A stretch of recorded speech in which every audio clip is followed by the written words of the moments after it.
নমস্কার, আমার নাম ডানা ঘোষ। আজকে একাডেমিতে ভূমা আর্ট সোসাইটি এই নামে আমাদের এক্সিবিশন, আমাদের গ্রুপ। আর আমাদের গ্রুপের পরিক্রমা, আমরা নাম রেখেছি পরিক্রমা, কারণ 15 বছর ধরে আমরা পথ হাঁটছি একসঙ্গে বহু মানুষের সঙ্গে, এবং আমাদের একটা শিল্পর চেতনা নিজেদের মধ্যে জাগিয়ে রাখার চেষ্টা করছি। আমরা বিভিন্ন রকম মাধ্যমে কাজ করি, এক একজন এক এক মাধ্যমে। আগে আমাদের গ্রুপের নাম ছিল কনফ্লুয়েন্স, নাম দিয়ে আমরা এক্সিবিশন করেছি সারা ভারতবর্ষে। কলকাতায় খুবই কম করি, বেশিরভাগ সময় বম্বে, দিল্লি, আহমেদাবাদ এরকম জায়গায় করি। তো আমাদের শুধু আমরা বাঙালি যে আমাদের কলকাতা শিল্পী তা নয়, আমাদের বিভিন্ন আহমেদাবাদ, তারপরে ইন্দোর, বম্বে, যখন অরুণাচল, দক্ষিণ ভারতের এরকম বিভিন্ন শিল্পীরা আমাদের সঙ্গে যোগ দেয়, বিভিন্ন রকম মাধ্যমে আমরা একসঙ্গে কাজ করি। সেই জন্য আমরা গ্রুপের নাম অবশেষে রাখলাম ভূমা, যেহেতু এক থেকে বহু হওয়া যায়। সেই জন্য এই বহুত্বের ইয়ের থেকেই, সংজ্ঞা থেকে আমরা বিভিন্ন মাধ্যমে কাজ করি। এক একজন, যেমন Pradip Ghosh acrylic on board, acrylic on canvas কাজ করেন।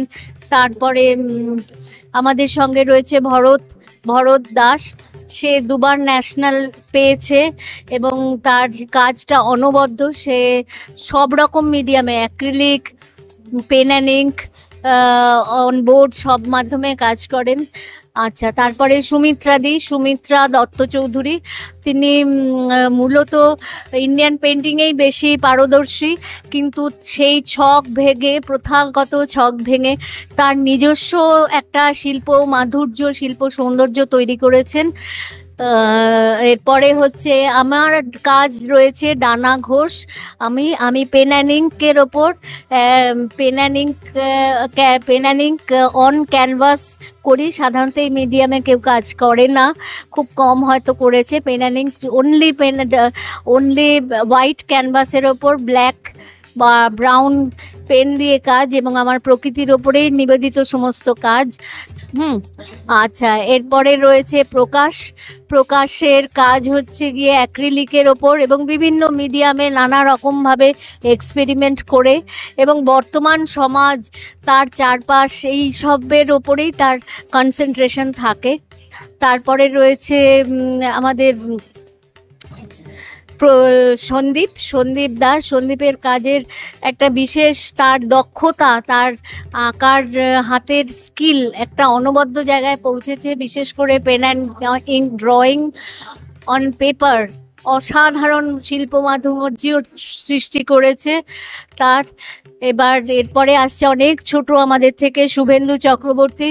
তার কাজও একটা বিশেষ মাত্রা রাখে এবং সব সময় সেটা একটা বিমূর্ত জায়গায় নিয়ে যায়।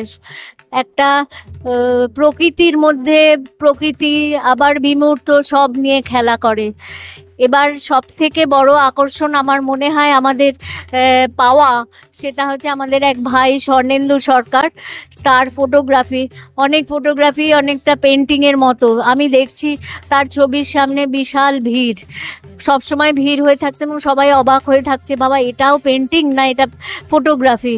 এবং প্রত্যেকটা ছবি একটার থেকে আরেকটা অনবদ্য। এবং সব শেষে বলি স্কাল্পচারের কথায়। স্কাল্পচার আছে সূর্য বয়সে নবীন, বিভিন্ন মাধ্যমে কাজ করছে, বিভিন্ন এক্সপেরিমেন্ট করছে। তবে এখানে সেরামিক্সের কাজ রয়েছে, আর ব্রোঞ্জের কাজ দিয়েছে, ও একটা টেরাকোটারও কাজ রয়েছে। তবে সব থেকে ভালো লাগছে বোধহয় স্কাল্পচারের মধ্যে অঞ্জনা কীর্তনিয়ার কাজ। সে একজন দক্ষ শিল্পী, আমাদের ভীষণ প্রিয় মানুষ।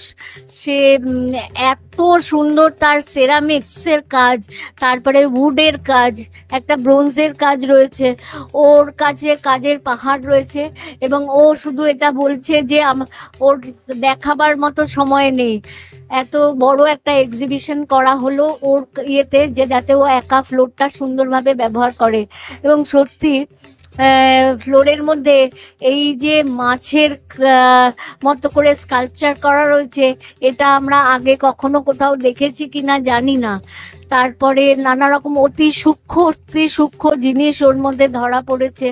এই স্কাল্পচারের মধ্যে যে অনবদ্য লাগছে।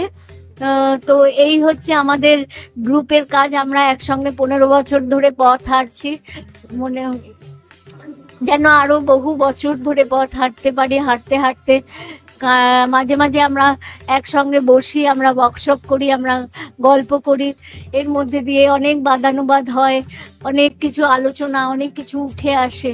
তো আমি চাইবো সবাই যেন আসেন, আমাদের কাজ দেখেন, এবং আমার মানে যারা আমাদের দর্শক বা শ্রোতা, সবাইকে আমার কাছ থেকে অনেক শুভেচ্ছা, অভিনন্দন।